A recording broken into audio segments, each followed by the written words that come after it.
Good Friday morning, guys. My name is Jerry Miller, and thank you kindly for joining us on Real Talk with Keith Smith. It's an absolute pleasure to connect with you guys through the I Love CVille Network on a show that airs live on every social media platform possible. Today's program encourages you, the viewer and listener, to chime in and help shape the conversation. That's what makes the network the water cooler of Central Virginia. You can determine where we go. Keith Smith, the star of Real Talk with Keith Smith, is currently driving up the eastern seaboard. He's heading to Connecticut, where he's going to spend some time with his grandbabies and also on Sunday ride in a big-time bike race to raise money for charity. Keith Smith is a passionate cyclist and certainly a gentleman that loves to give back to communities, not just locally, but nationally as well. So Keith, we miss you, my friend. Have no fear, though. Ned Gallaway and Diantha McKeel are here. Judah Wickhauer is behind the camera. If you could go to the studio camera and then welcome Diantha and Ned on a three-shot. First, we start with the dapper Ned Gallaway. Look at the ensemble today, Diantha. He's looking quite sharp today. He always looks sharp. He does look sharp. Yeah. I have to give Ned Gallaway props. Wow. He's always dressed well. When you sit in Keith's chair, though, Keith is the one that always... Keith is always looking sharp. Always looking sharp. So I was like, I'm sitting in Keith's chair today. You got to do it. Yeah. Got to better put that. I didn't have, I don't wear the Vans, but I have. It's like, all right. I think I do see an Albemarle County logo. Got a little Albemarle County logo there. So that's good. I saw the same. Ned's also got a fresh haircut. Maybe we encourage him to make a special announcement as well. But first, Ned, I'll get out of your way here. Kind of give us your vision of what you are seeing for the show today. Oh, well, Keith, as Keith has done in the past, I've been fortunate enough to sit in this chair a few other times with Neil, and, he always is gracious and says, let's, you get to choose how we want to do that. And I thought, you know what?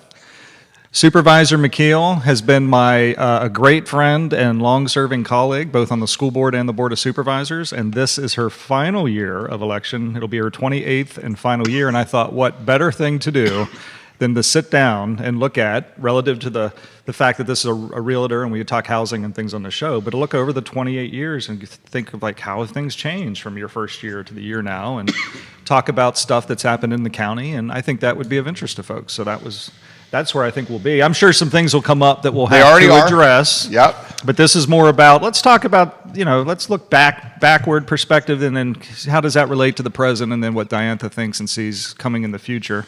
We'll take these in small bites. We won't do it all at one time. Well, and I say to Ned often, we're partners in crime. We have been partners in crime for a long time. But I will stress that I'm not sure I remember what I did yesterday, Ned. So when you're talking about... you've got a great memory. I'll say this, Jerry. In 2009, I got motivated to run for the school board. And I was sitting in the auditorium of Lane Auditorium, attending a school board meeting. And when you first run and nobody knows who you are, like who's this guy, whatever, a lot of times they just look at you from around the room. Well, at the time, school board member McKeel, Diantha came up to me at a break and introduced herself, asked who I was, and I remember that. That was our first introduction, initiated by you.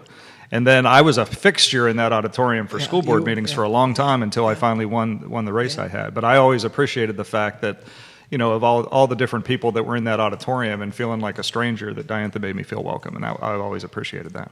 And I will just add that it's really important, as people announce that they're running for a position, an elected position, that they attend meetings and get to know the concerns and what people are thinking and what's on the table and the issues. That's really important. Wholeheartedly endorse that. I would love to throw kind of the flip book of your service with Albemarle County to the viewers and listeners, because it's not just 28 years on the Board of Supervisors, it's also time on the school board here. So kind of give us that flip book of when you first chose to get civically engaged, what motivated you, what inspired you, where you were at your time of life then, and then kind of give us the chapters of your civic duty. Yeah.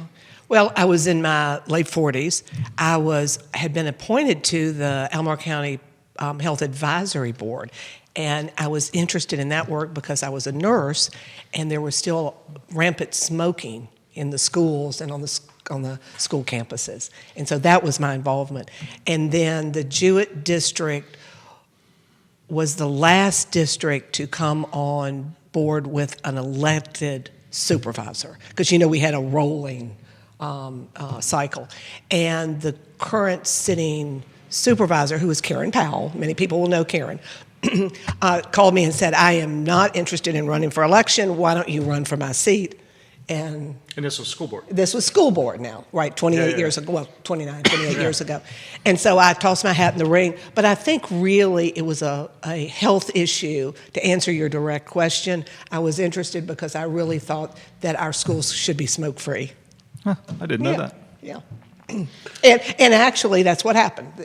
It took a while. I also didn't know that it was the rolling. You're saying because school boards used to be appointed in the. Yeah. And that was. Well, what was rolling was the supervisor, and Karen did not want to run as the sitting supervisor. She'd been appointed, and she didn't want to run for re-election.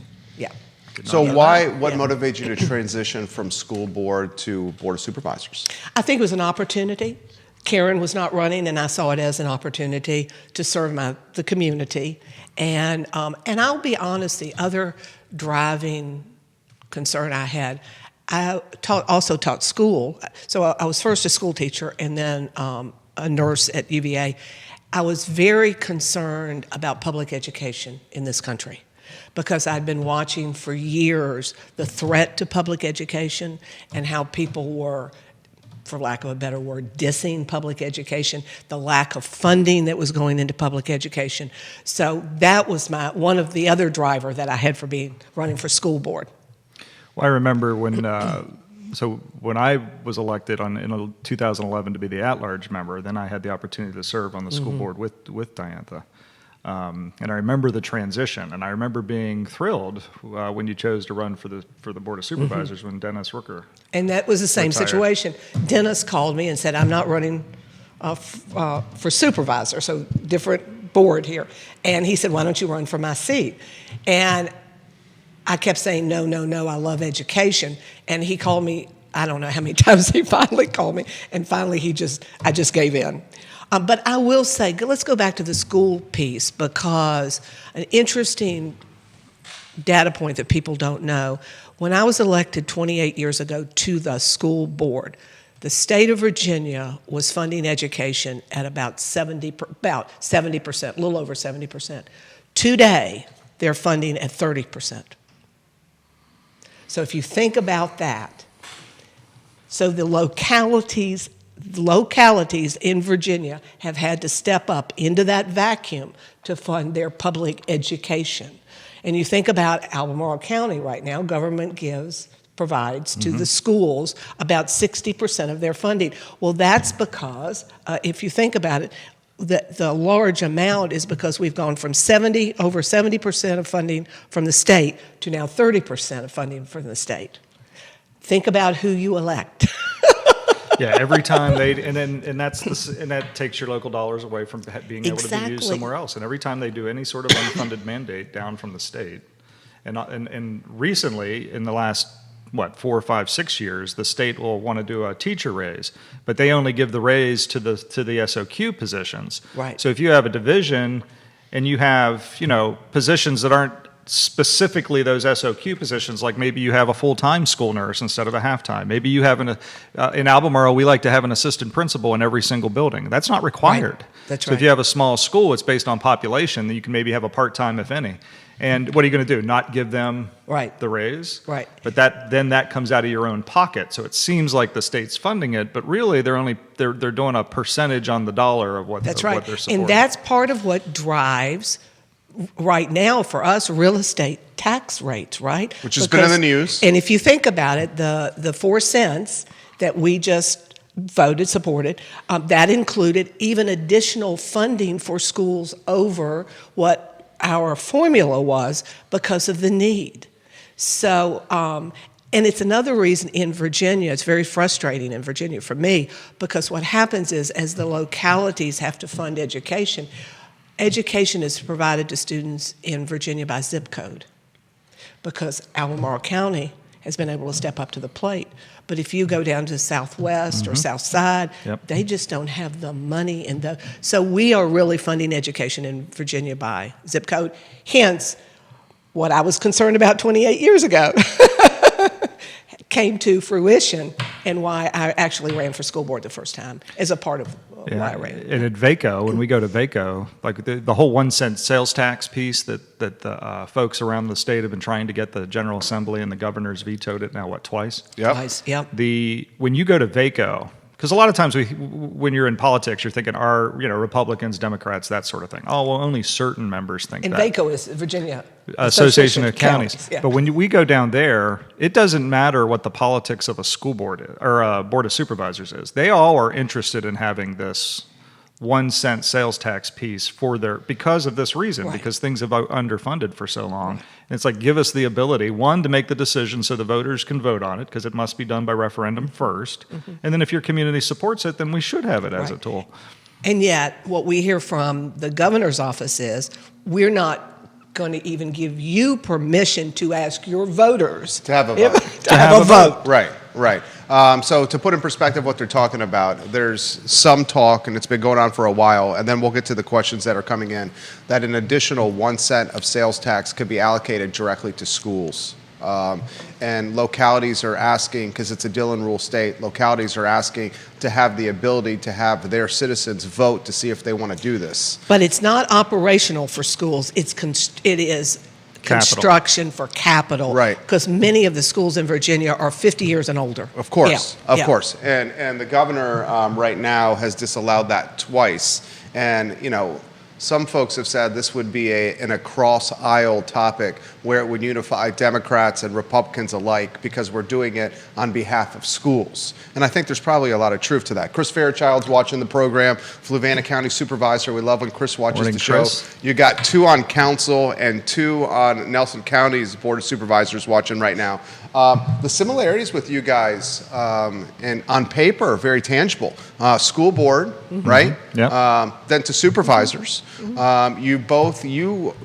Can we say pursuing another term? Can I say that? I will officially tell you now I'm running for re-election. Okay. Yay! I have dodged that question. It's have. not a secret, I don't think, at this point, but I've not done an official announcement. We should have done a drum roll. We should. roll. Why don't we take a moment here? Ned Gallaway, where you want to make a statement here? I'm simply stating that this will be my run for a third term for the Rio District seat. I'm looking forward to it, and I hope the voters of the district will give me that opportunity to serve again.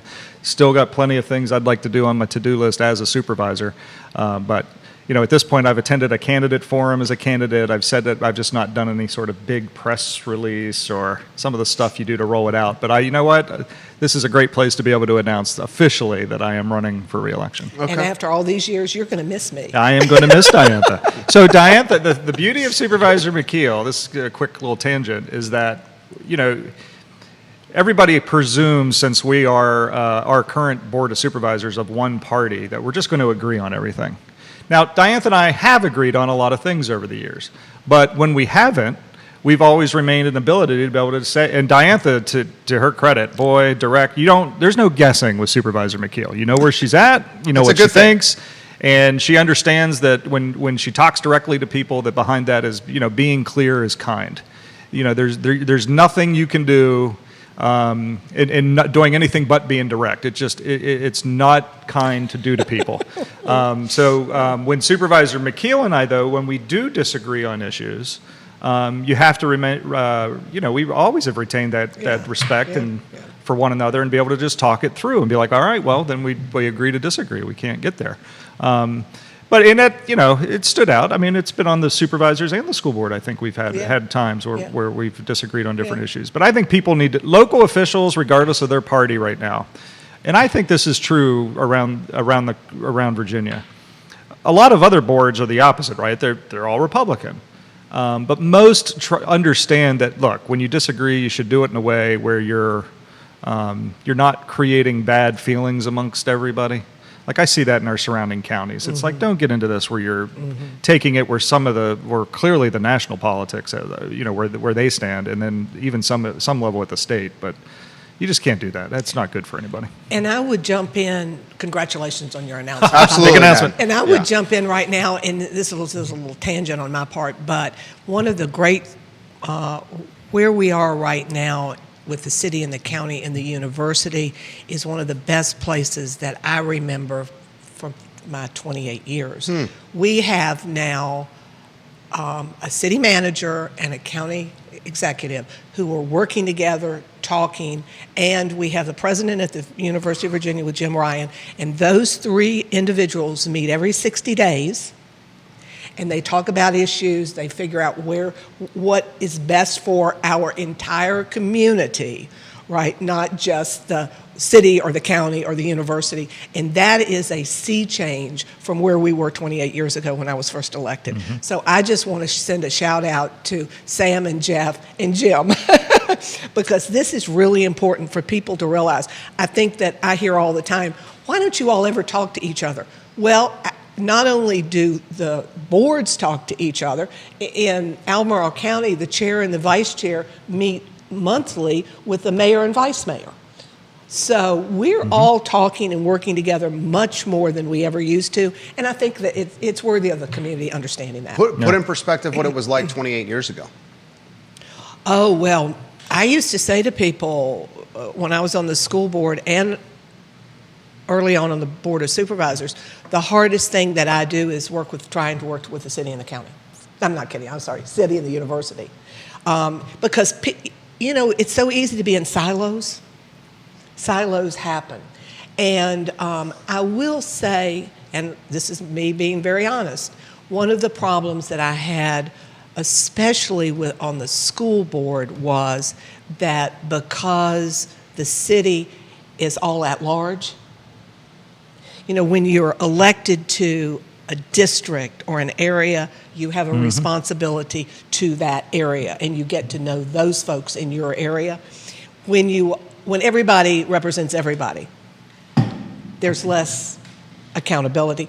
And I'm not saying that the city is not accountable. I'm just saying that the process, the structure is different.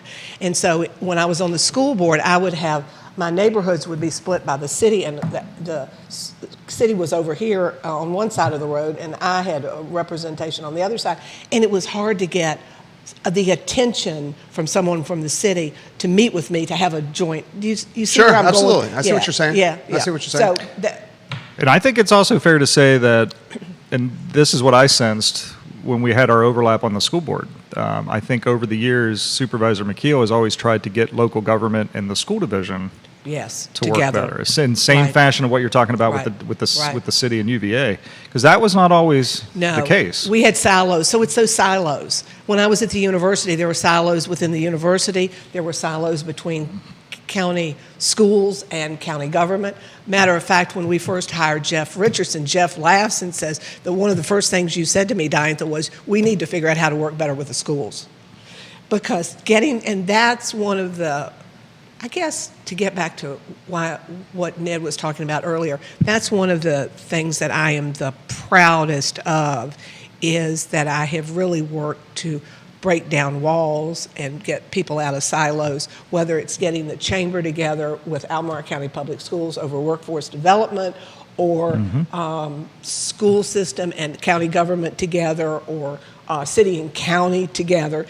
I really, to just network and get people together, because you really get a lot more done if you're sitting around a table talking or over a lunch. Right, right. Yeah. You got a lot of comments coming in. I want to highlight friend of the program, Donna Price, former supervisor watching the show. And since I saw that Donna was watching the show, it got me thinking of something that she said while sitting in the chair Ned's sitting in right now.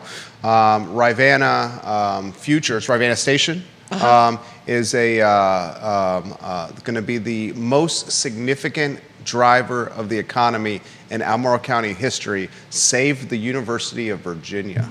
The University of Virginia's founding and significance here in Albemarle County. Put in perspective what you guys did, Diantha and Ned, buying land in the northern aspect of Albemarle County to strengthen or to put a foothold for the government sector, the defense sector in Albemarle, and why that was so important for Albemarle County moving forward. I'll just frame a little bit, and then you can take Sure. over. So I don't think people realize that obviously the University of Virginia is the largest employer in our community. the Department of Defense is the second largest. $1.3 billion I was impact. just going to say, they have 3,000 employees and $1.3 billion. Now, that's not just to the investment or returns to the city and the county. That's the region. But that is an incredible footprint and critical to our economy, right? And so you want to Yeah, and I piggyback here? I had somebody recently, because I've been, economic development was something that I know before I was on the supervisors that folks like Supervisor McKeel were starting to push, and why it's important for the county. But we're not even 10 years in really on a real strong economic development approach. But when you think of what our project enables states, we're interested in homegrown businesses and keeping them and trying to do things to be able to let them stay here. So I've had some folks who frankly are uncomfortable, like, well, I don't know if I'd pick the defense industry or the military. And I'm like, well, look, they were here. So it wasn't like we could pick who's going to start or set up shop here.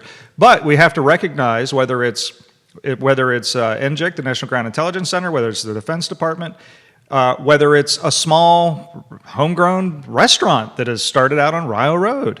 We have to do the things, I think, to help them be successful and maintain, and we want to keep them here because it's so important to our local economy. But, the decision to buy 462 acres, what's your take on the assessment of property value in Albemarle County? Pretty good investment Absolutely. to own property in Albemarle? Absolutely, yeah. So there was a low risk in buying, very good purpose to want to retain Ravenna Station.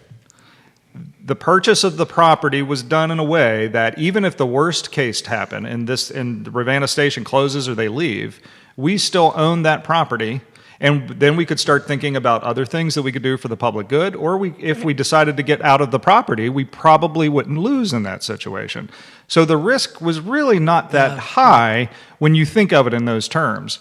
And I think the thing that resonates big time through our town halls that we did during the budget cycle this year, especially with the fact that our property values have skyrocketed over the last 3 years, especially since we now have voted on a tax rate increase. We have to, and we've already started to talk about it in our board meetings, figure out how to diversify where we quit hitting that property tax so hard. Right. And if we're not leaning forward into economic development projects to raise that commercial tax revenue, which is sitting at what, like 11%? It's 11%, which is just when I was elected to the Board of Supervisors, Ned, in 2013, it was at about 17%, and we've fallen to 11%. Put in perspective commercial tax revenue for the viewers and listeners. Okay. So, you have what comes from the property tax and the other piece accounts for about 70% of our revenues coming in. And then now it's 11%. For commercial.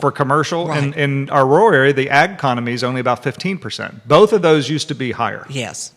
And so what that has meant as commercial has dropped and as the agricultural piece, coming from the rural areas dropped, what had to go up? You've had to tax residential rooftops more. That's right. Yeah. And a healthy economy, you can talk to economists and everybody will give you kind of a different number, but a healthy economy, we should have at least a minimum of about 20% commercial base, right? And many will tell you 25 to 30.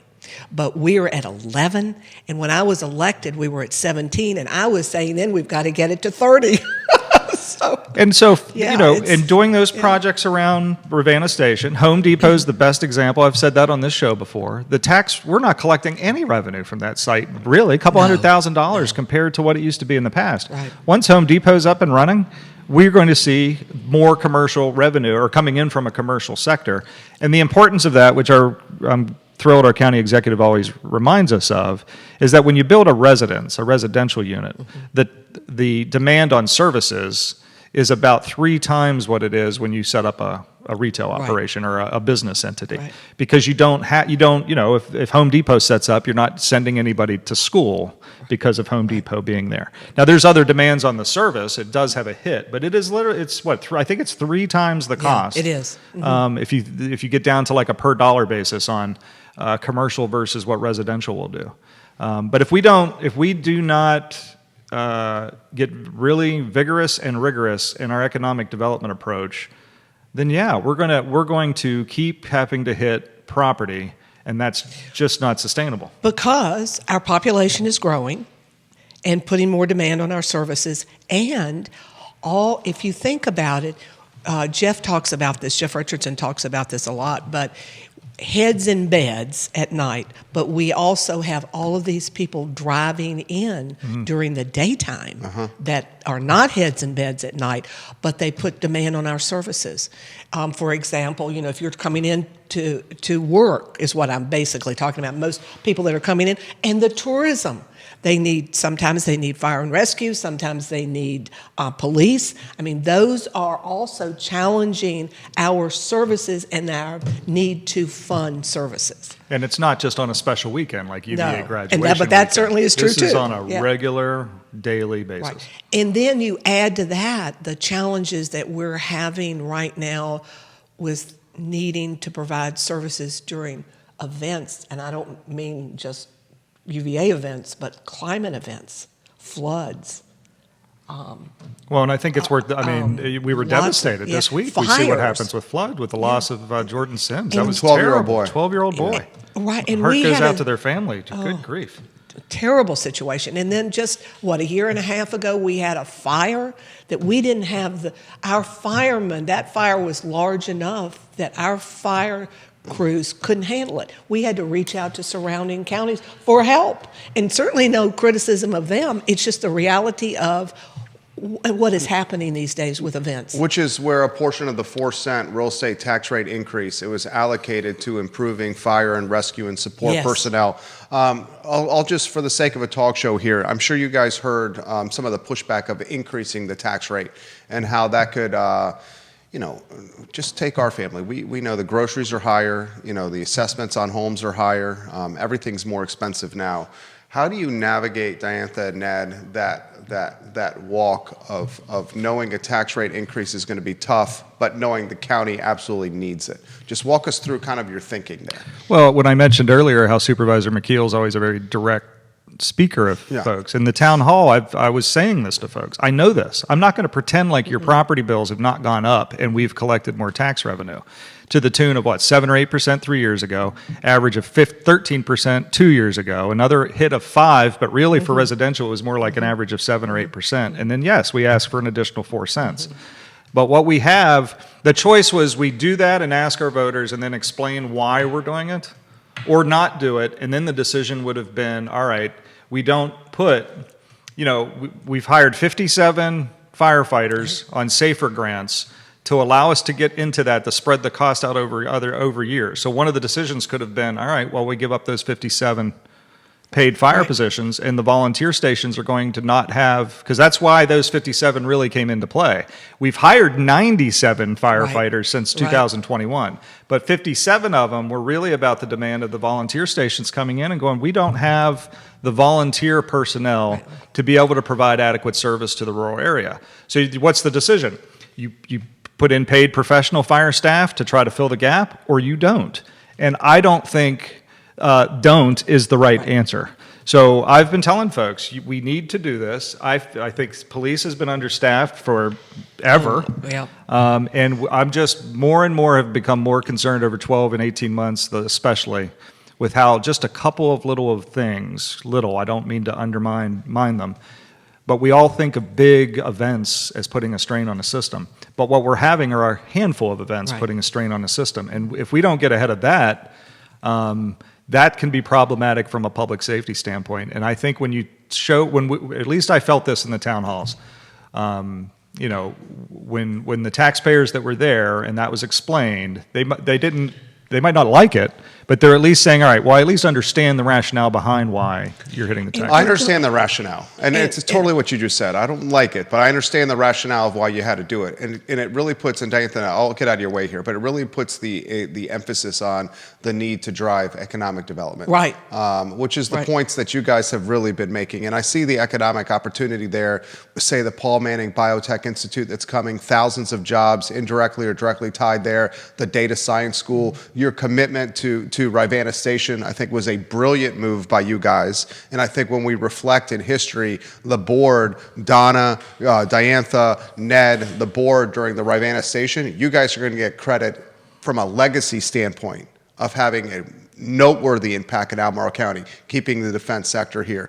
But I also am concerned, and I think, and I'll get out of your way here, I think this is going to be one of the drivers of the Jack Jewett race, your district, where you have two Democrats going toe-to-toe. I think this race is going to be determined by taxes. And I think the candidates will be determined. The winning candidate and how voters decide is how Sally Duncan, or is it Dave Shreve? Dave Shreve, their stance on taxes this election year, I think, is going to determine this race. It's just one man's take here. You had something you want to say here. I was just going to say, getting back to what we were talking about, how fire and rescue, police, safety, all that plays into our need to, again, economic development. Businesses don't go to a community that's not safe. So we have to have a safe community and for economic development to really happen. And I've had people say, well, I've never used the fire department in the whole time I've been in this community. But you do. One little tidbit is that because we have such a robust fire protection in this area and we maintain it, everyone in this community gets a break on their fire insurance. So don't forget that, because that is, while it doesn't offset it completely, it is a good thing to keep in mind. A respectful devil's advocate for you. Yeah. With economic development, the new businesses that come to Albemarle County also need workers to staff their businesses. That's right. And there's some that are in ownership of businesses in Albemarle County that are screaming at the top of their lungs saying, we can't find help. And the reason we can't find help for folks to staff our businesses is because they can't afford to live in Albemarle County anymore. So just a respectful devil's advocate for you. Well, and I'll just respond back, and it's a little bit different from the way you're saying it, but one of the things that we're working really hard, Albemarle County Public Schools right now, is that they're working on career pathways, local career pathways to help train students, pathways for students where they could get jobs where they don't have to go to college for the job, or PVCC, and that is what Center 2 is all about it with Albemarle County Public Schools.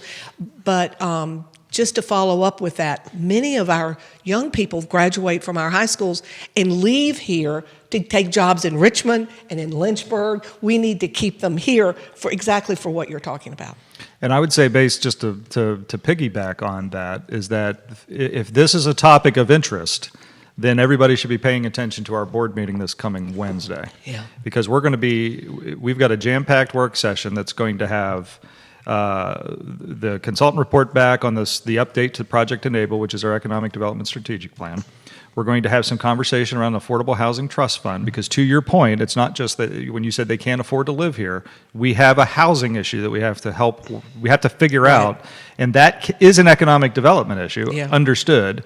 We're going to have some conversation around data centers and what that could mean from a revenue perspective to it. And then we're also going to have and get into the report that shows what we talked about earlier about what the demand is on services, residential versus these other things.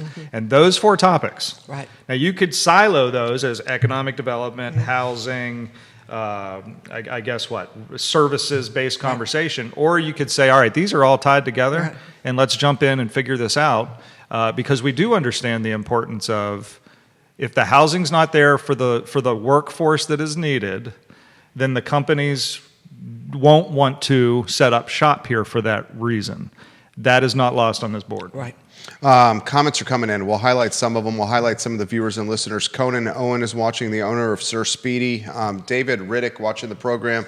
Someone from your district, Carol Thorpe of the Jack Jewett District is watching. Hi, Carol. Michael Guthrie watching the program. Stephanie Wells Rhodes watching the program. Logan Wells Claylow. Let us know your thoughts, viewers and listeners. This is a fair question. Jerry, could you relay to the board what economic development looks like for them for all classes of people? Well, here's what they mean. Go ahead. Yeah, the way I respond to that, because it's not when Ravenna Futures was first done and it was announced publicly and we had some conversation about it. I remember in one of the board meetings I said, well, let's make sure that doesn't suck all the oxygen out of the room. We still have other economic development activities that we have to focus on, and I think that's what I call out what we're going to be talking about Wednesday. I've already given some feedback because we've had some. I mean, it's so much content. Sometimes we'll do 2x2s with the staff to get a little bit more in depth with it. I know those have occurred. And workforce development, but also doing the clarion call to folks to partner, to provide skills that we hear employers saying they need. Not some Afton Scientific, Tom Thorpe, when he denounced his expansion, I'm pretty sure he did this on that day. He was like, or it was in the Go Region 9 economic development thing I'm on. As an employer, he knows he's going to have to train the people coming in the door. There's nowhere that's going to give them the skill and the training they need to be able to do what he needs his labor force to do. What he needs is them to be prepped to be good employees and all the soft skills that we hear talk about. So I love career pathways. I think we should focus on that from a workforce development standpoint, but we also have to pull back and go, doesn't really matter what field you're going into, doesn't really matter what level of the workforce, whether it's, base minimum wage type job up to the highest wage or salary or commission that you can think of. If you do not have the soft skills to know how to work with other people, communicate, interview to get the job, understand the responsibility of showing up on time. I mean, you would think these are all basics, right? This isn't necessarily taught anywhere. And in the last 2 years of sitting in economic development in the regional pieces, and this isn't I'm not poking UVA, PVCC, or our own public school division. I hear this at the VACO, at the Virginia level, and the national level. Employers keep pointing at the institutions of education and saying, but you're not prepping them in these areas. Right. And I would say that we need parents' help with that as well. I would add that, right? Because parents are their children's first teacher. And if they're not getting concerned when the children are going to school late every morning, what does that, make sure your kids really understand that it's important to get to school on time, just like it's important to get to work on time. That's role modeling good behavior, right? And behavior that will play out in your working world, Now, to give a little bit more of a specific answer to the question, Home Depot is another good example here. 100 workers, 100 new jobs, 100 right? new jobs. Yeah. And, the type of job that will be coming in the biotech industry and some of the things when Manning Institute and North Fork and those things come online are going to be across the spectrum. But right there, Home Depot, we did a tax abatement for them to help with some remediation of what they found when they did the demo of the old Sears building. We got a nice piece of property back where we're going to realign Hillsdale Drive, so it'll take the cost down on that. But it forced them to come online by December 24th of this year, and they're already. I mean, they're clicking. I think they're going to. They have open. A sign up that says July. So I think they've moved it up. Yeah. So that's right. when we incentivized them to do that, and then they committed to it, they went right on. And that means that, it's not just about, we can go buy our home supplies, our DIY stuff faster. Okay. It means those employers they're going to be able to hire all those employees and get them up and running sooner rather than later. And that's what I meant by don't let this big future project that's going to take a couple decades to really realize outweigh and take the oxygen away from making sure we're doing the ground level economic development things like a Home Depot as well. Right. And businesses that hire a variety of people with a variety of skills, right? Well, and that was your district. I think that was another a smart move by you guys. Not just the taking Fashion Square Mall, which was a ghost town, and revitalizing it as Home Depot, which should uptick that tax revenue that comes from the commercial line. Not just the 100 jobs, but that's a critical gateway, Albemarle County gateway, that Rio Road, Rio District into Albemarle County. And on top of that, the piece where there's redevelopment of the old Red Lobster site, I thought was genius to be included as well. That was a smart move. To the viewers' comments, and they're coming in really quickly now that we've opened the floodgates here. To the viewers' comments. Pull up your pants. Yeah. I think there's a lot. We're not going to be able to get to all these guys. To the viewer's comment, and you touched on it, the concern is that the jobs that are coming to Albemarle County are extremely white collar. And the jobs that are coming into Albemarle County may gentrify the county even more. I think that was what the viewer was asking with the comment. I could understand that concern for sure. And a lot of economic development activity, in my opinion, the last few years, is always focused on entrepreneurs and the person starting the business. But at the end of the day, the type of work, especially in this biotech field, I mean, we're not going to see the manufacturing type of jobs that we used to see. I don't. Maybe I will admit it if I'm wrong, that the whole point of tariffs is they're going to bring back a historical manufacturing class that used to exist in this country that's going to bring it back into fruition. I think what is going to happen is that manufacturing turns into, when you look at an Afton Scientific, that's a manufacturing type of job. And those are not white collar jobs. They're strong wage paying. They're beyond minimum wage. But they're not the person sitting in the office doing financial services and helping folks figure out how to profit from their investments. These are folks that are going to be there doing physical things to create medicines and do things that they're, whether it's tools or the actual the medicine, I guess is how to say that. That's right. And I think that's going to be the case with some of those different types of things that come up. I mean, we have other little small level manufacturing or light industrial things that are like that. That should prompt with the building. I mean, we haven't had a recent housing study to see how housing development and all the contractors. I mean, there's a lot of employees in the contractor that it takes to build a home or to build an apartment building. That should be able to continue. Those are not white collar type jobs. People need to realize that these businesses hire a variety, right? And that's what we want. Sure. And that's one of the strengths of looking at workforce development. I hate to keep going back to that, but for example, we don't have enough. One of the most common complaints that we hear from our employees when we hire new employees is, I can't find a dentist.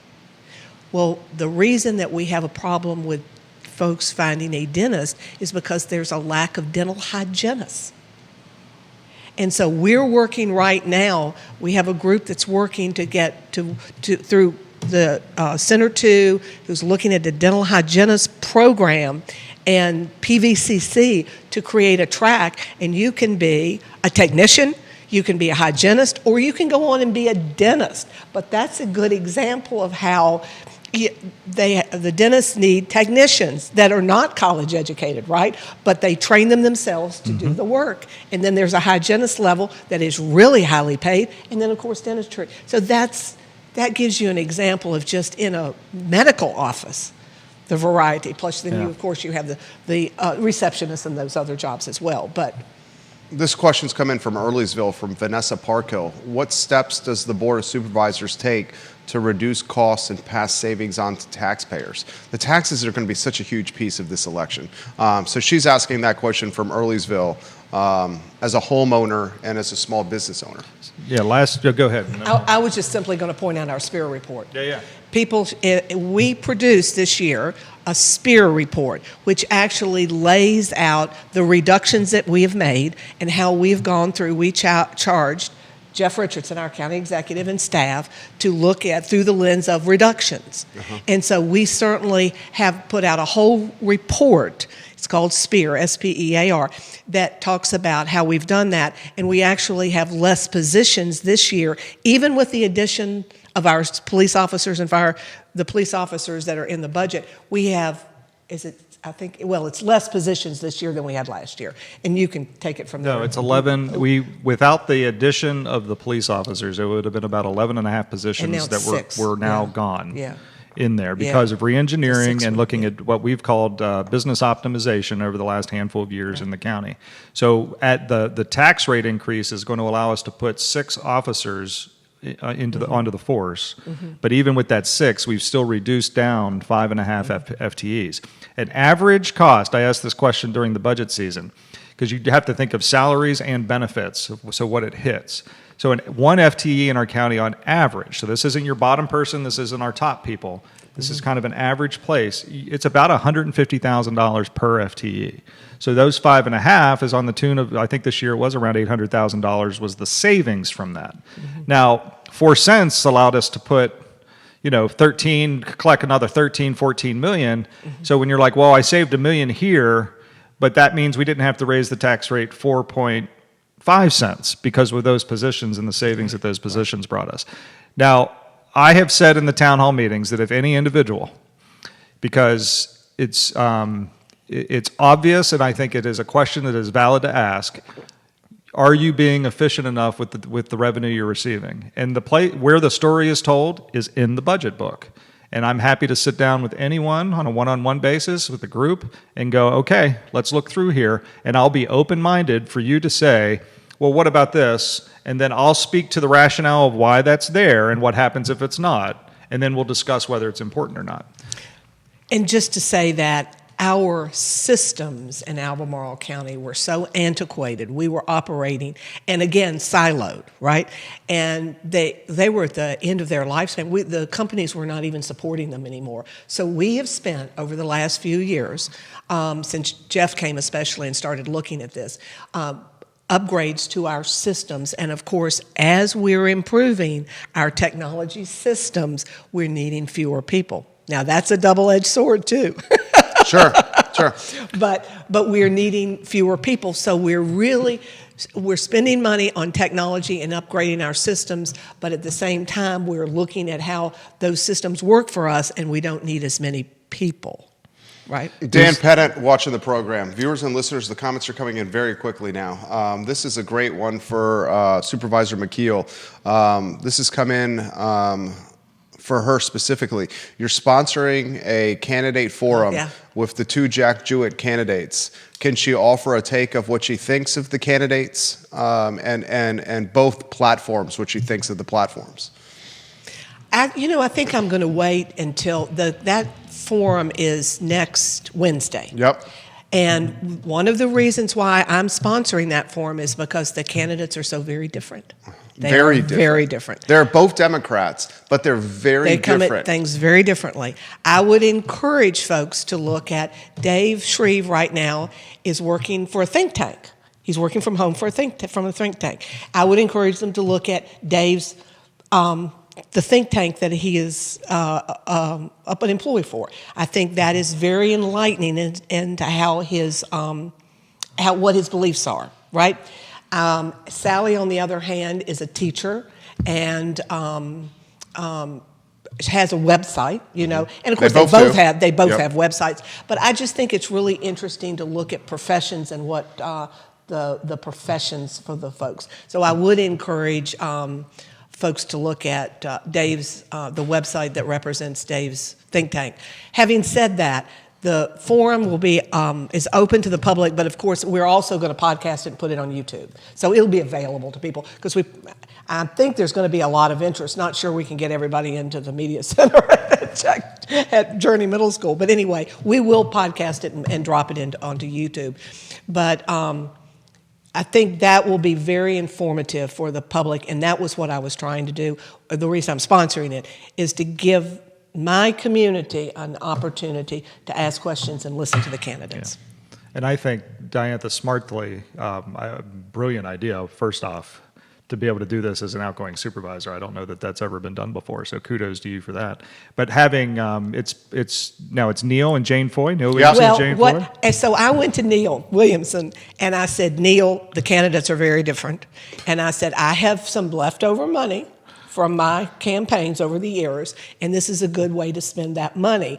And I said, so I want, Neil, would you do all the back end work, or the front end work, however you want to call it, and I'll just write you a check. And he said, I love that.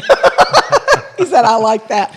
So we have Neil Williamson, right, and then Jane Foy, who is a really good friend of mine. And most people in the community remember Jane from the morning show, from WINA Morning Show. Right. And she's a good friend. So she stepped up to the plate for me and said she'd be happy to help Neil moderate. So we have Neil and Jane. But two very informed indivials who know the history and will be able to come up. I think those candidates better be ready because those two folks are going to be able to ask good questions of them. Yeah. But I think it's important that people just do their due diligence as well. Sure.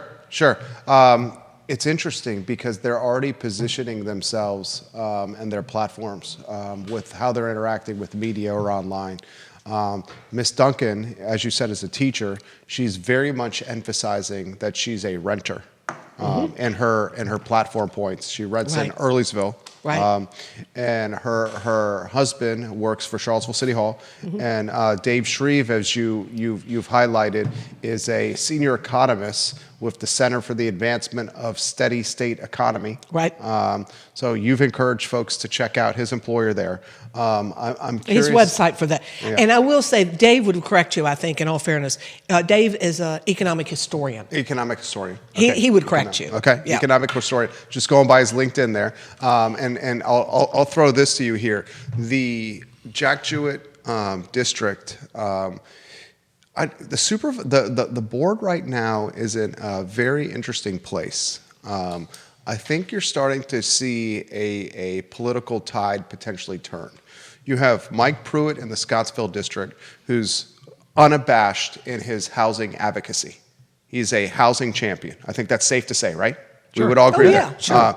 He ran as that was part that of was his platform. That right. was his platform. You have Ms. Duncan, who is unabashed in her housing advocacy, density, potentially more taxes for that density. I think that would be probably safe to say. You have Supervisor Gallaway here, who I've watched over the last few years understand the value of housing locally, to the point where you think perhaps more density should be in the mix. You have Supervisor Malik, who some would say, and we have evidence historically, that maybe the density of housing is not her first priority. I think that's safe to say. Supervisor Andrews, who's on his way out, follows the ideology of Supervisor Malik. B. Lapisto currently, I think, is on that side of the fence as well. So we have this board, this tide that's changing, that if the cards fall the right way, you could have a more pro-housing board than maybe I've seen in my 25 years of Albemarle County. Well, I would just add that we're really struggling with housing right now. So that's why this has happened now, is because of the lack of housing that we have in this community. Especially the affordable. And when we say affordable, what we're talking about is teachers, police officers, frontline workers. Yes, Right. exactly. That's exactly. And we need those folks to be able to live in our community. Now, I'll throw this to you, and we've been covering, for example, the development that's coming, the multifamily development, Old Ivy residents. We've covered on the I Love CVille Network very closely, and some folks have said that the housing that is coming, this multifamily luxury apartment housing, is not necessarily the housing we need that would breed that affordability. And then in covering it with the I Love CVille Network, we also highlighted that this was all happening while VDOT was reimagining or renovating the Old Ivy Road, which was tough. Yeah. So may I throw a lot of this to you, Ned, and curious what's kind of going on in your head there? Quickly, though, Yeah. I just participated in the groundbreaking for the Gray Stars Old Ivy Road, that Old Ivy 525 units. And they are a mix. There's affordable housing there, and they are a mix of townhomes. So to call them luxury community is really not, in my viewpoint, accurate. There is a real mix. Right. There'll be single family residences, there are townhomes, there are apartments, and that is the first development in my district, in that area, on that side of town, that will provide housing for what I think of as the University of Virginia employees. It's on that particular side of town, which is a great location for them. We do not have it. Everything else on that side of town is $1 million and more. So this is a great development. And I will add laughingly that UTS, the University Transit System, just purchased 2 small buses, which will go under those 2 railroad bridges to pick up employees to take them. That's been a barrier on that road for a long time, or those railroad bridges. So we're really excited about that. 35 acres, Ned, 525 units, a mix, Diantha is right, of apartments, townhomes, and standalone houses. Yes. Interestingly, it's a build-for-rent community. Yes. That's right. Yes. Not a build-to-own. Oh, that's right. Right. And if I misspoke about that, but it No, is. no, you didn't misspeak. Okay. Yeah. The other thing is they have proffered the Rivanna trails. There's green space over there. It's not going to be all just asphalt, right? Asphalt. But lots of and they're actually building more trails on their property other than just the Rivanna, which they have promised to take. It is, I hope, going to be a model of what a really wonderful community could be. Now, would I like to see a little bit more of affordable housing? Definitely. We need that everywhere in the community, but this is a start, and especially in an area where we really need it. 15% of the development tied to 80% AMI. Yeah. Yeah. 80% AMI would put it right about $100,000 a household. Which is what our policy is right now. Yep. And I mentioned this the other night in a candidate forum that I was in. There was a person that I ran into a few weeks ago I volunteer and teach a class, and she was saying it wasn't necessarily that she couldn't afford. Mm-hmm. It wasn't like she could afford, some of these exorbitant rates that are going up. But she said, I have a certain window of affordability, and those units aren't available because it's on the, from a rental perspective, right, because they're snapped up so quick by those that can get into that. Right. And she's like, where are the other ones that are like this? Where else can I get a place that's not on the bottom end of the spectrum, but it's not on that mid even to high end? So when you look at, like in my district right now with what's going on Rio West, there's a big, that apartment by the Charlottesville Rehabilitation Center. Right. Rio Point's coming online. Now, Rio Point's got it right out there on their sign, luxury apartments. They all say luxury. But all of those developments came in and were approved and applied for before we changed the needle from they got a density bonus to do 15% of the units at 80% AMI. Which is $100,000 a household. So, and that's the nature of where we're at from an income standpoint. Fair. $125,800 is HUD, family median household income. Yeah. But if, and I've heard you and Keith talk about it on this show many times, we're finally seeing a lot of supply coming on that's been there kind of a glut. My concern is if we don't stay ahead of it, because when we move the needle, we're going to have to contend with this. It's the same thing I think you're talked about in the city with their inclusionary zoning. Mm-hmm. When we moved the needle to 20% at 60% AMI and then came up with our incentive package, we've still really yet to see any application come in of any size. Right. Now, there's a couple working through the system right now that I'm really excited about, and I can't wait to see how they turn out. But that's going to be probably 6 months down the road before those, kind of get into the public process. They're working and doing pre-apps and just getting their applications in.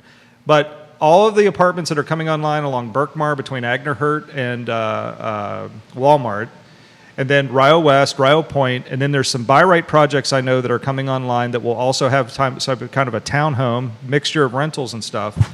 They will, all of those applications were in before, so at a bare minimum, they have to bring the 15% units and affordability, and will help folks like the lady I just mentioned find a place, because she said, if I could get into that rent piece and that rent parameter, then I can start maybe putting a little away so that I don't have to rent forever, and I can maybe then go save some down payment and go get into something that I can own. In all fairness, this is why Mike Pruitt and Sally Duncan are talking about affordable housing. It is critical to this community right now. It is a hot topic.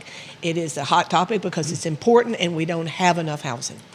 Well, that's fair. That's fair. I'd love to continue the discussion here. Viewers and listeners, we're going to try to get to as many of these comments as possible. I do not think we're going to get to all these comments right now. Do you want me to address a little bit the VDOT piece, or do you want to just let that go? I was going to follow up with the VDOT piece. All right. And the concern with the folks was that the VDOT, what's the word I should use here? Renovation, reimagination of the old Ivy Road corridor? Right. I mean, what's the word that I should use here? Well, the rebuilding, the reconstructing? Well, VDOT refers to it as a pipeline study. Okay. It doesn't have anything to do with burying pipes. It simply is that whole corridor, Ivy Road and Old Ivy Road, are critical for statewide traffic for VDOT. Right. So they have declared that a pipeline study, which means that they're studying it and will be proposing improvements in that area. Unfortunately, that pipeline study and those improvements hit at the same time that they had planned for the bridge, that resurfacing of the bridge there at Old Ivy Road, and that had to happen first before we could do anything else. And as everybody knows, Albemarle County roads, unless they're private, are maintained and paid for through VDOT, which in my opinion is a good thing, because you wouldn't want to know what your tax rate would be. Yeah, Charlottesville City can tell you about that. Yeah. If we were paying for all of our own. Having said that, I think it's also important, in truth in advertising, my late husband was a 41-year employee at VDOT. He was a structural bridge engineer. So I spent a lot of time in the VDOT world. But VDOT is very underfunded. People don't want to believe that, but they are underfunded statewide. So they are struggling with the same challenges around funding that we are in the county. We are all struggling with money. So some of what we see happening is we have projects that we didn't get funded this year through Smart Scale yeah. because of their funding. Their funding is also part of their struggle with funding right now is based on what they're having to deal with storms and maintenance. And the same thing that we're seeing, cleaning up of roadways. So their maintenance fund has exploded, which means that their funding for some projects has gone down. And the General Assembly is going to have to contend yeah. with that. They have to figure out That's right. how they're going to do funding of transportation projects around the state. We have had a gas tax. We have raised the gas tax in Virginia, I believe, once in 30 years. Now, no one wants to pay more in gas tax, but what we hear a lot of complaints about are traffic and road congestion as well. And at the end of the day, it doesn't drop like manna from the sky. And we've had to put local dollars aside. We have a Right. transportation leveraging program that's in our CIP. We have an excellent transportation staff. They do a good job of applying and knowing where and get creative and trying to find how to use or get projects done through the different state sources that are there. But at the end of the day, I mean, that it might even be closer to 30 million now that's in that leveraging piece. That's simply there for us to pull from, that if we have a $20 million project and we put $2 million towards it, it helps you get the other 18 from the state. So that's why it's called a leveraging program. Yeah. But if we don't do that, you don't even see the projects. I think everybody would agree that they're not seeing the projects happening at the speed they'd like to see them happen at. But if we had to really do the revenue sharing at the point where I'm worried the state's going to go, it's just like your point earlier about, all the state funding for education went away, so the locality had to pick it up. If we have to start picking it up for transportation projects too, we don't have that capacity. That's going to be Very expensive. concerning. I got one comment that's a good one on the Old Ivy Residence project that I Right. want to read to you, and then and we're up against time here, but I would love, if your schedule permits, the chance to go a little bit longer because the show has been so excellent. Maybe 5 more minutes if possible. Yeah, I'm fine. Okay. I can stay until lunch if you'll give me a sandwich. Fantastic. We have a full bar over there. Full bar. That's got a I don't full know. bar. A little early for a happy hour. Oh, I see. You Yeah, do we have a bar. We do have a full bar. Wow. Oh boy. This comment, and we have some top shelf stuff over there. This comment's come in this is from John Blair here. He says, the big problem with this project, the Old Ivy Residence project, is that the property was rezoned in 1985 with a proffer that it would never have a density greater than R1 until Old Ivy Road was approved to the satisfaction of the Board of Supervisors. Therefore, this rezoning did not have to be approved as a proffer as the force of law. The BOS could have relied on that proffer and not upzone. In 2023, the BOS made the decision to obliterate that prior proffer and upzone the property. People should know that context. And then he also adds a few more sentences, and then I'll stop. He says, there hasn't been any serious improvement to Old Ivy since 1985. The BOS had the ability to deny the rezoning based on that proffer, and instead the BOS voted to upzone. Legally, the BOS could negate the proffer, but it did not have to, and the proffer gave them the ability to say no to the rezoning. His response there. Any thoughts on that at all? Here's what I learned during the Rio Point project, which I think is similar, without the proffer point that he's trying to make. I voted against Rio Point as the Rio District Supervisor, and I wasn't against the density. I was not against that, but what I was against was the fact that there was so much density happening in there that it was creating transportation issues, and my point was the timing. I wanted to get the transportation projects done first. Well, I've learned since that vote that that's not how things work in this state. That's right. And what my vote against the Rio Point, because it failed initially 3-3, and then Right. it moved to the local I voted developer. for it. Diantha voted for it for this reason. We can't wait for all the infrastructure ahead of time, because if you do that, you can't put everything on hold, because one of the ways you get infrastructure is because of the demand on the system that you're there. So what ended up happening was Supervisor Price changed her vote when it came back before us under a different developer to 4-2. I still voted against it the second time. But the commitment I got that evening in my loss of the vote was from the rest of the board. I got the railroad corridor study was a commitment to get that done. And 2 projects that weren't on the transportation list at that time were the roundabout at John Warner Parkway and the green tea that was coming out of Belvedere. Both of those projects, I have never seen projects that weren't on a transportation priorities list make it to smart scale and get funded by the state with such speed as that. And I think everybody recognized that the point was there was so much density, and the transportation issues that were going there helped us get that. So when we approved that project out there on Old Ivy Road, Right. of course we knew that Old Ivy hadn't been. We know what the problems are with that whole area for transportation, but the fact that VDOT had identified it as a pipeline study, that negates like what we apply for. They'll put that project through. We'll get say in the design, but getting that project in place was the board saying, we'll commit to adding this density and allowing this project to move it forward here. But every single supervisor was nodding their head going, and we're going to stay on this to be able to get those improvements in place to do the road stuff that has to happen. Infrastructure follows development. It's not the other way around. And for VDOT is not going to spend money figuring out infrastructure changes and road changes until they're approved. They used to do that decades ago, and their staffs were spending all of this time on projects that were never approved. So infrastructure, especially highways, but schools too. But because if you build the infrastructure before the projects, you end up with roads to nowhere. We have other states that have roads to nowhere, right? And it takes years and years for the development to happen. So in Virginia, infrastructure follows the approval by the governing body.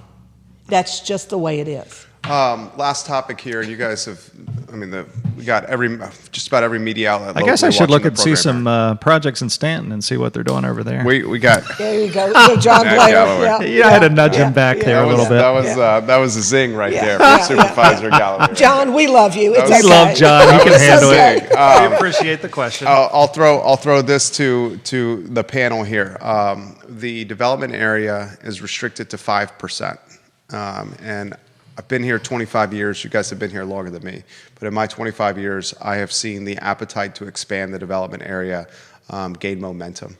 Now, there's still kind of that old guard in Albemarle County that does not want it to happen. But there's newer blood in Albemarle County that's pushing to do it. Neil should get some of this credit because I think he's leading the charge of expanding it. Can we talk about the likelihood of that being expanded first?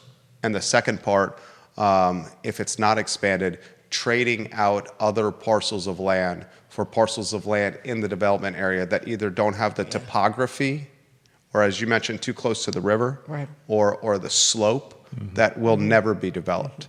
I think this is a great way to close the show. Well, I would say Start. that we're going through the AC 44 update right now. And let them know what AC 44 the Albemarle, the comprehensive plan. Yeah. So we're And it's going through our 20-year update. plan, 44. And I can tell you as somebody that's been closely following the county's politics since 2009, that it's only been this year that conversations about the swap idea, like let's be clear what the record is. Not a single sitting supervisor has said they want to expand the development area, that they would agree to do that if a vote was put on us right now. We did agree to that like 6 months ago, 8 months ago, when we started the AC 44.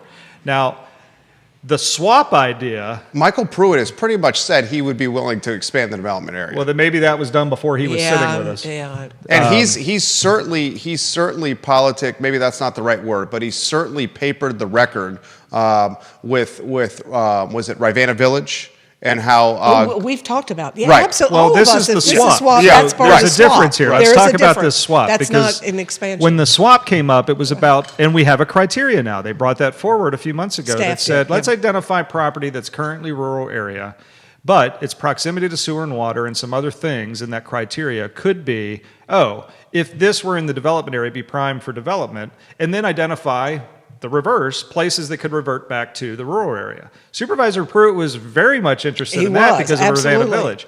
I have to go back and re-listen to the minutes to see if he actually said he wanted to expand the development area during that conversation. But this conversation of even the swap was not happening 2 years ago. It certainly wasn't happening 5 and 10 years ago. So the fact that it is, I think, reflects the fact that you have current supervisors that are saying, look, Diantha always reminds us, if we keep doing things the way we've always done it and expect a different result, that's wackadoodle, to use her favorite word.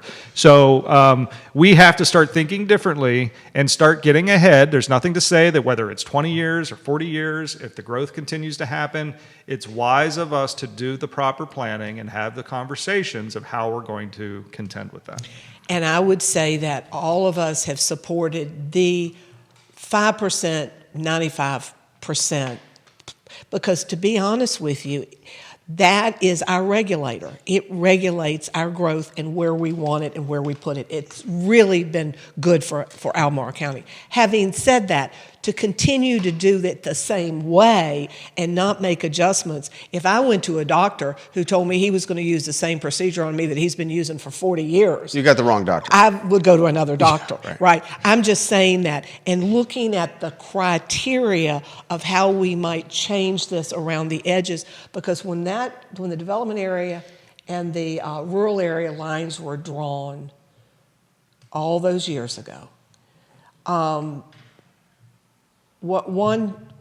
right now we have about 50% less acreage in the development area than we had at that time because of factors that are really good. I mean, Biscuit Run took, 400 acres out of the development area. And the protection area around the river. We don't want to yeah. be building right up to the river Right. edge. So what we're looking at now, all these years later, is how can we make some very targeted changes, not to expand necessarily the development area or throw the baby out with the bathwater, Sure. right? But to get some more land that we know will never be developed, right? You personally, Supervisor McKeel, have gotten more open-minded with this. I remember the first time that you've come on the show with the development area, you said on the show, sitting in that seat, that you until the 5% was at capacity, we are. Go ahead. I was just going to say, well, but you know what? My profession is from the medical world, and we change when we see new facts. Right. I understand that. I don't want somebody Right. that is saying, I'm going to do something the same way for 20 or 30 years that I've always done. I like to actually look at the data and the facts, and I often change my mind. Right, and I appreciate that, and that's what I wanted to highlight. And that's why I think this election cycle is a huge election cycle, because if the cards fall a certain way, and say a Sally Duncan were to win your district, and you would have Supervisor Pruitt and Supervisor Duncan on the board, and potentially Supervisor Gallaway over here. I think Supervisor Gallaway is going to win his race here. Right now, I do not believe there's opposition. I haven't heard of opposition. In your race? We got a month left. Okay, so if the cards go the right way, you're looking at a third term here, then you would have 3 of 6 that are very open-minded to this. It is interesting because I would encourage folks to look at some of the presentations that Hamilton Lombard. of Weldon has Cooper. made from one. I just asked him to come to my CAC recently to present data on Albemarle County. And at that CAC meeting, he referenced very clearly several communities across the United States that were in exactly the same place we were, where they were lacking in affordable housing. Service people were living outside of the area and having to drive in. I say that we are in Aspen. Don't talk to me about getting to be in Aspen in Albemarle County. We are already Aspen. Right. And Hamilton was saying that it is really interesting in those communities. What has happened is, because of them not being willing to change or even tinker with what they've been doing, whole boards were thrown out, unelected, because people were fed up with lack of housing and the service people had not having places to live, teachers and firemen. So it is a dynamic that is happening across the country, because all across the country we're struggling with affordable housing. Housing's too expensive. And we have housing, the expertise on the board with our staff, with the resources we have available in this community to protect the things that we value in Albemarle County. Right. And we can do it with this rural area development area dynamic that we have. But we also have tough issues. And if we just stand back and say, oh, we're going to make these issues compete against one another, versus leaning in and going, all right, we have these values, but we also have to solve these problems, and both have to play into that. It can't just be the development area Right. area to solve economic development and housing Right. issues in this county. That's And that's just fact, in my opinion. Right. And I don't think anyone on the Board of Supervisors, and I certainly have not heard any of the candidates so far say, but we don't want to throw the baby out with the bathwater, because that development area and rural area has done some really positive things for us. But to just keep doing it, maybe we do. It's time to look at doing something differently. And that switch would be, and we asked staff to come back to us with the criteria of what it might look like: water and sewer, location, But protect, we're protecting, yeah. Well, but the rural area protects our water supply, Right. and what we have out there's in the water supply. All the folks in the rural area are on wells. The water supply that's going into the reservoirs and stuff is protected, Right. coming through the rural area, and then being served on public water to the development area. So I get the back and forth relationship between having a strong development area and a strong rural area. It's just we've got things to contend with, Right. and we can't do it like it was done 20 years ago Or 40 years ago. or longer. This is a great show. It's a great show. We have 3 seats on the board that are up for election. We have the Rio District. Supervisor Gallaway has indicated he will pursue a 3rd term today. The Samuel Miller District has a contested election, but not until the general side of it with, was it Fred Missel? Fred Yeah, Missel. Fred Missel. And what's Scott Smith? Scott And Smith, the Smith, Republican. And then the Jack Jewett race, I think, is going to be the most closely followed of the 3 races. Agree. I agree. Yep. Sally Duncan and Dave Shreve, Yeah. toe-to-toe. Supervisor McKeel has kindly and generously offered to sponsor a forum. Mm-hmm. Why don't we close with that, the details of the forum? So it'll be next Wednesday, the 21st, 5:30 to 7:30. It's really 5:30 to 7, but we're trying to say 7:30 because we know there'll be a Q&A and a lot of questions and answers. It's at Journey Middle School in the Media Center, but I will say that we will have it on YouTube, and we have a podcast, and we have somebody coming to take care of all of that for us. Great. So you don't have to just come that night. You can pick it up later as well. Fantastic. Yep. We encourage you guys to stay engaged and to vote. I want to thank Diantha McKeel for 4 terms of service on the board, and I hope you will come back. I thoroughly enjoyed it. You often every time get me thinking, and I learn from you. I sincerely mean that. 7 terms on 7 terms on 2 boards. Yeah, 4 on the Board of Supervisors. 3. Oh, did I say 4? Yeah. Okay, 3 4 on the on Board the of school Supervisors. board. Okay, thank you very much. Thank you sorry. for that correction. Ned Gallaway is going to certainly be back here as he pursues his 3rd term. Correct.